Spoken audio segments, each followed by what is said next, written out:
આ છે ધારી ડેમનો view.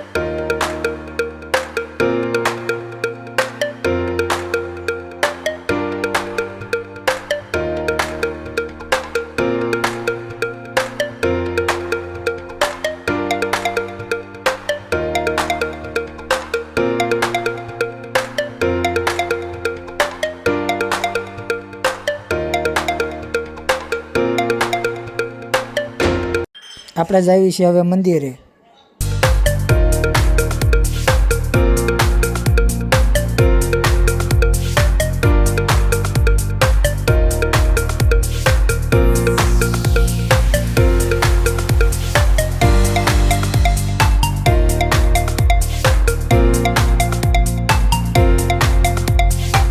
Finally આપણે મંદિર પહોંચી ગયા છે। ગેટે એકદમ સરસ છે, સાત સાત માતાજીઓ બેઠી છે।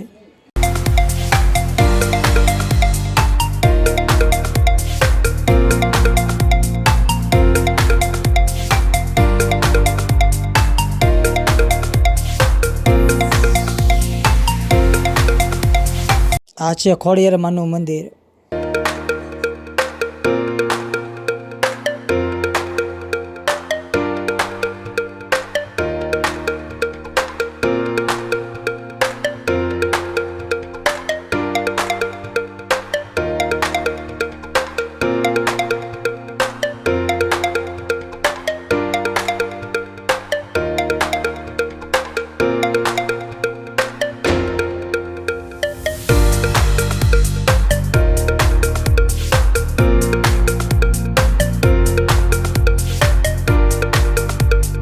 આ છે ગણધરા ખોડિયાર માતાજી। તમે અંદરનો ડેકોરેશન જોવો કેટલું મસ્ત છે। નવરાત્રી માથે કેવું ડેકોરેશન મસ્ત કરેલું છે।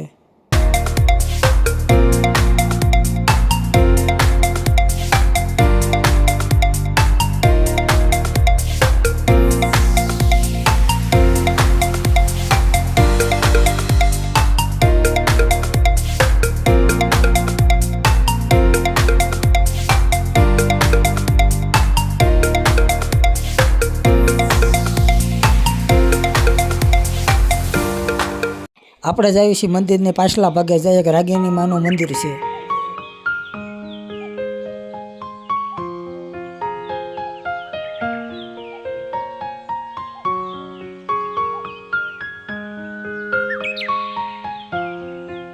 આ છે રાગીની માનું મંદિર।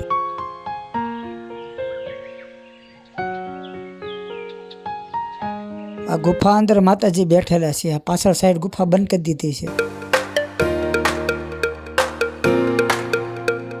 આ પઠ્ઠાપીરની દરગાહ છે। આ પઠ્ઠાપીરનો એક જૂનો ઇતિહાસ છે।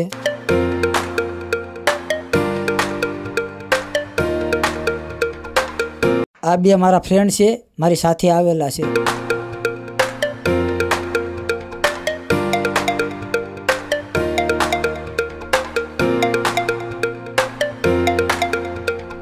આ મા રાગિણીનું મંદિર છે ગુફા અંદર।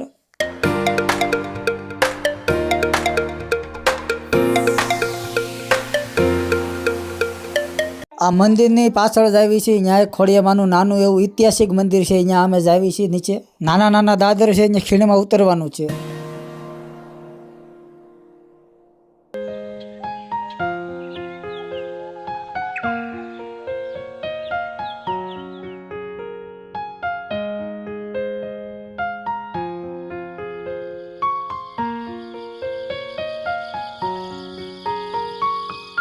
અમે પહોંચી ગયા છીએ ખોડિયારમાંના દર્શન કરવા। જો ઐતિહાસિક મંદિર છે, અહીંયા અમે દર્શન કરી લેવી। અહીંયામાં ખોડિયાર અને એની 7 બહેનો બેઠેલા છે।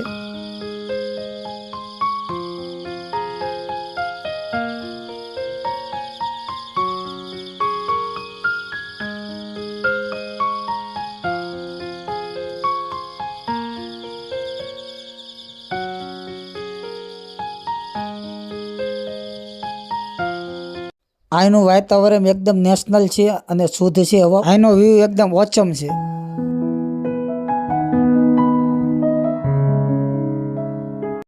એકદમ નેશનલ વ્યૂ છે, કુદરતી।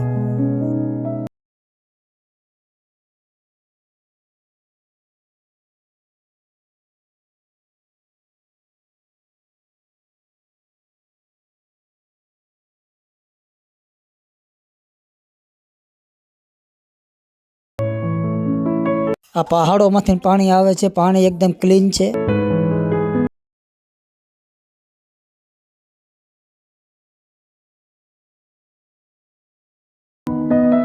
આપણે હવે નીચે જ આવી છીએ, જ્યાં માતાજીની પ્રાગટ્ય ભૂમિ છે. અહીંયા ભાવનગરના રાજા અને માં ખોડિયારનો જૂનો ઇતિહાસ છે.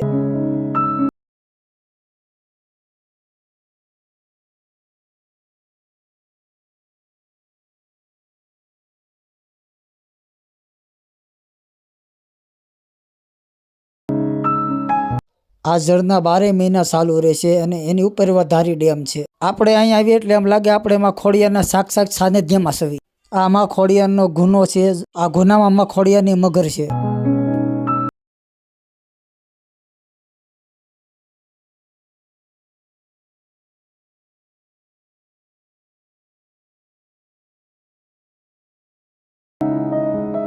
સામે હંધી પહાડનો વ્યૂ છે, એકદમ સુંદર. તમે જુઓ પેડ માથે સાપ છે, તમે સાંભળ્યું હોય છે. આજે તમારી આંખોથી જોઈ પણ લ્યો.